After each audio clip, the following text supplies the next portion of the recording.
السلام عليكم ورحمة الله وبركاته. بسم الله والصلاة والسلام على رسول الله صلى الله عليه وسلم. الواحد اليومين دول تحس يا اخويا ان منتخب مصر قاعد يتراجع يتراجع يتراجع لحد مثلا ممكن ابص في التلفزيون في مرة الاقي الملك اخناتون راجع من عند القدماء المصريين والاقيه في الملعب واقف جول مكان الواد الشناوي ولا حاجة، ولا الاقي مثلا الملكة حتشبسوت لابسة رقم 10 وبتلعب مكان الواد ابو صلاح. استنى يا جدعان، صح؟ اكلم لكم ابو صلاح، اكلم الواد محمد صلاح عشان هو يعني نطمنوه على مصر. يا ابو صلاح، ايه يا ابو صلاح، ايه يا ابو صلاح، ايه اخبار ليفربول يا راجل؟ مالكش دعوه بمصر. مصر مين يا عم؟ مصر برضو ينفع ابو صلاح؟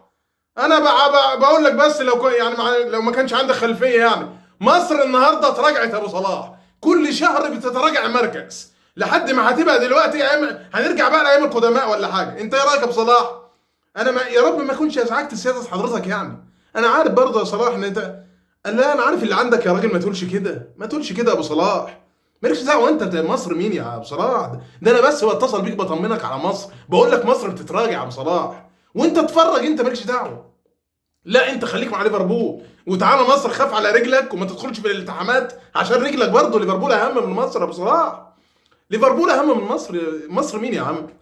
مصر مين؟ ده احنا بقينا فريق فضيحه دلوقتي.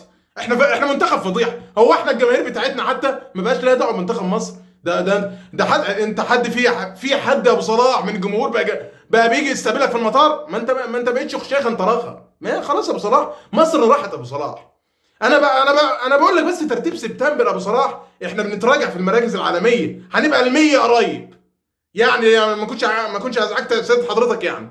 طيب شكرا أو افرحوا يا ولاد، ابو صلاح بيطمنكم على مصر، بيقول لكم هتتراجع تاني، هتفضل تتراجع لحد ما نرجع ايام القدماء المصريين.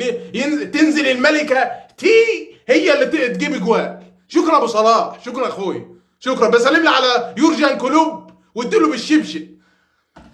عم ارحمنا بقى يا ابو صلاح، ارحمنا بقى شويه يالا، ارحمنا يا جدع. انت بقى العب كوره بقى يا عم، العب كوره. هتبقى نقطه سوداء في تاريخك يا ابني. انت افضل لاعب عربي محترف، شكرا ماشي يا ابو صلاح. افضل لاعب في تاريخ ليفربول، والله شكرا ابو صلاح. والناس كلها بتحبك والله، مصر وغيره بيحبوك. ايوه، طب وبعدين يا ابو صلاح؟ ما انا عايزين بطوله لمصر. ما انت من ساعه ما جيت يا ابو صلاح يعني بقول، بص يا ابو صلاح، انا اللي بحب اقول الصراحه، من ساعه انت ما حطيت رجلك في المنتخب والمنتخب اتنحس. انا بجيب لك الصراحه يا ابو صلاح، عشان انا ما اقدرش اقول قدام الناس كلمه مش حق. والله يا ابو صلاح من ساعه انت ما جيت المنتخب والمنتخب اتنحس. لو في 2 لعيبه من الزمالك او الاهلي ادوهم فرصه واطلع انت، امشي طالما انت مش عايز تلعب. اصل انا بحس ان انت بتخاف على رجلك والله يا ابو صلاح. وماتش تونس الاخير ده يعني في التحامات كده كنت انت بتخاف تخش، وفي الاخر منتخب تونس بهدلنا في الملعب وانت مش قادر تخش يا ابو صلاح. عجبني صديقي اسلام حنفي اللي كان بيتكلم من يومين بخصوص منتخب مصر، ايه اللي بيحصل في منتخب مصر وليه ليه الناس وليه الجمهور المصري ما بقاش عنده شغف ان هو يبص. كلامه عجبني جدا، هو فعلا، وعلى فكره هو بيقول حقيقه، هو بيقول حقيقه، هو ما قالش حاجه غلط. احنا عندنا في مصر الناس ما بقتش عايزه تتفرج على منتخب مصر، والشهاده لله انا واحد منهم. انا هبص على عفانه يا ابني، مفيش حد عايز يتفرج على مصر خلاص. مفيش منتخب يا جدعان، ما عندناش منتخب، مفيش حد مهتم بالمنتخب اصلا دلوقتي. بس مصلحه الانديه، الاهلي والزمالك احسن منتخب مصر، واللي عمله الاهلي اخر مره، اخر موقف ده دليل على الكلام اللي انا بقوله. لا في نظام، لا المنتخب عارف ينظم مع الانديه، ولا الانديه عارفه تنظم مع المنتخب، وعركات وسفاله وشتايم وقله ادب. وادي منتخب مصر يا عم، انت عايز ايه من منتخب مصر؟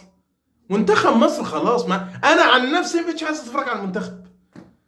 مش هو المنتخب، مش منتخبنا يا جدعان، ده منتخب تاني مش منتخبنا. مش منتخبنا عشان نتفرج عليه ونفرح بيه. ده كل شهر بيتراجع يا راجل في التصنيف، مفيش كل شهر بيتراجع، مفيش تقدم خالص. الاهلي قال لك انا مش هودي اللعيبه لوديه تونس عشان عندي نهائي كاس السوبر الافريقي امام اتحاد العاصمه الجزائري. طيب ماشي يا اهلي، ورينا نفسك. جه مغلوب. لا نفع الاهلي، لا اللعيبه نفعت الاهلي، ولا نفعت منتخب مصر. ومنتخب تونس عمل مباراة تاريخية هنا بالنظر إلى المواجهات المباشرة التاريخية بين مصر وتونس. عمل مباراة أداء ونتيجة، وقفز قفزة تاريخية في التصنيف العالمي منتخب تونس. هقول لحضراتكم دلوقتي.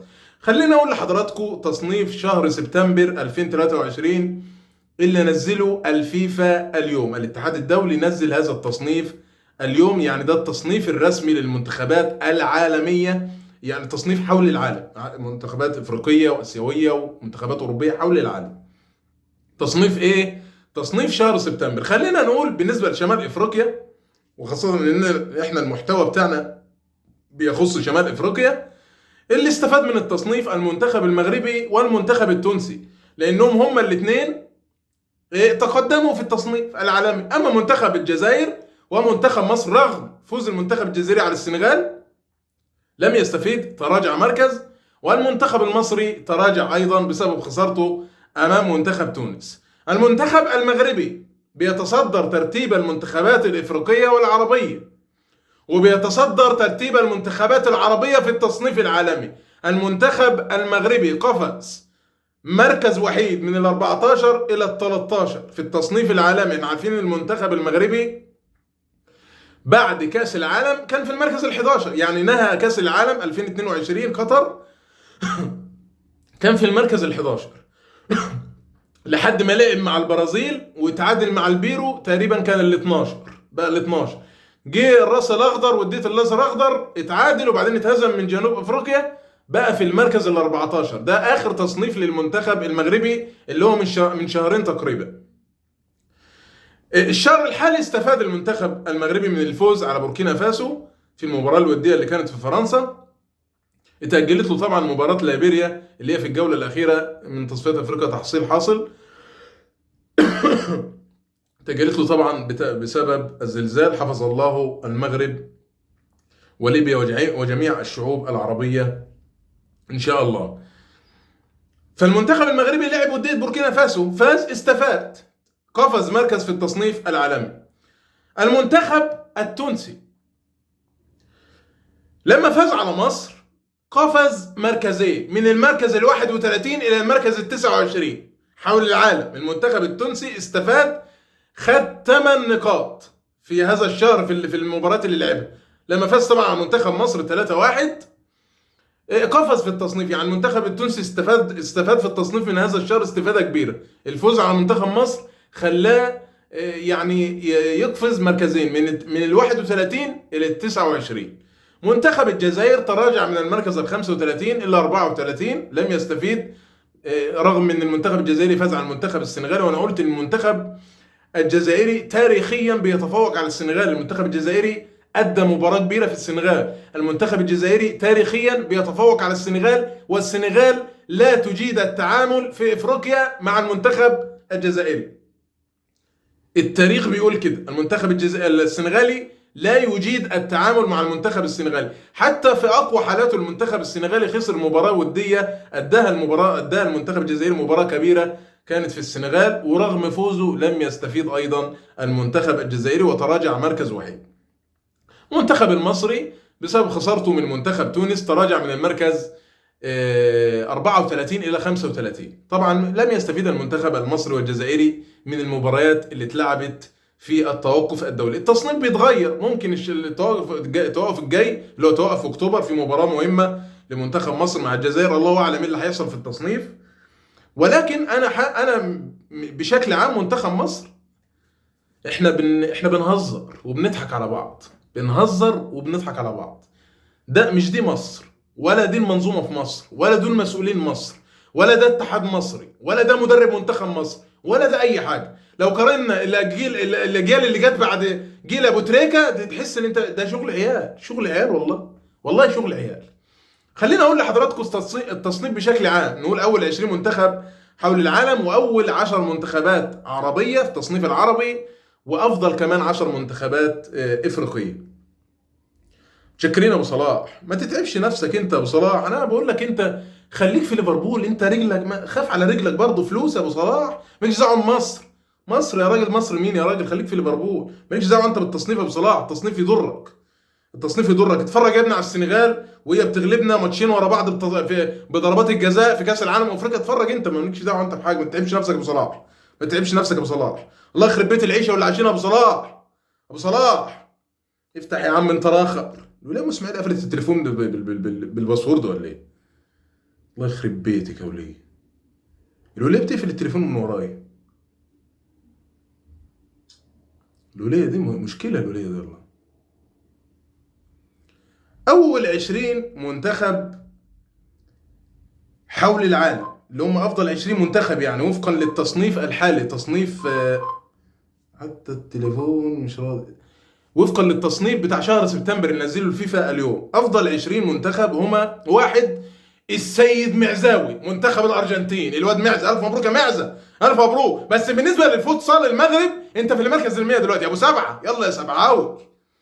الارجنتين في المركز الاول، الوليه فرنسا الواد مكرونه في المركز الثاني، والمركز الثالث الحاجه صامبا، المركز الرابع انجلترا، المركز الخامس بلجيكا، 6 كرواتيا، 7 هولندا، 8 البرتغال، 9 ايطاليا، 10 اسبانيا، الولايات المتحده الامريكيه في المركز ال11، المكسيك المركز ال12، المغرب المركز ال13، سويسرا 14، المانيا 15، كولومبيا 16، اوروجواي 17، والدنمارك 18، اليابان 19، والسنغال 20. دول افضل 20 منتخب حول العالم في الوقت الحالي وفقا لتصنيف سبتمبر 2023. عندنا بقى افضل 10 منتخبات عربيه وفقا للتصنيف برضو: منتخب المغرب في المركز الاول وال13 عالميا، منتخب تونس في المركز الثاني وال29 عالميا، منتخب الجزائر في المركز الثالث وال34 عالميا، منتخب مصر في المركز الرابع وال35 عالميا، مالكش دعوه انت ابو صلاح. في المركز الخامس منتخب السعوديه في التصنيف او في المركز ال57 عالميا. رقم 6 منتخب قطر وهو في ال61 عالميا، العراق في المركز السابع وال69 عالميا، الامارات في المركز الثامن وال70 عالميا، عمان في المركز التاسع وال73 عالميا، الأردن في المركز العاشر وال84 عالميا. دول أفضل 10 منتخبات عربية وفقا للتصنيف الحالي. خلينا نقول أفضل 10 منتخبات في القارة الإفريقية: المنتخب المغربي في المركز الأول، المنتخب السنغالي في المركز الثاني، المنتخب التونسي في المركز الثالث، المنتخب الجزائري في المركز الرابع، المنتخب المصري في المركز الخامس، المنتخب الكاميروني في المركز السادس، المنتخب النيجيريا، منتخب نيجيريا في المركز السادس، منتخب الكاميرون في المركز السابع، منتخب مالي في المركز الثامن، كوت ديفوار في المركز التاسع، وبوركينا فاسو آخر منتخب في المركز العاشر. دول أفضل 10 منتخبات إفريقية وفقا لتصنيف سبتمبر 2023. نتمنى لجميع المنتخبات العربية التوفيق إن شاء الله. ودمتم في رعاية الله وأمنه، والسلام عليكم ورحمة الله وبركاته.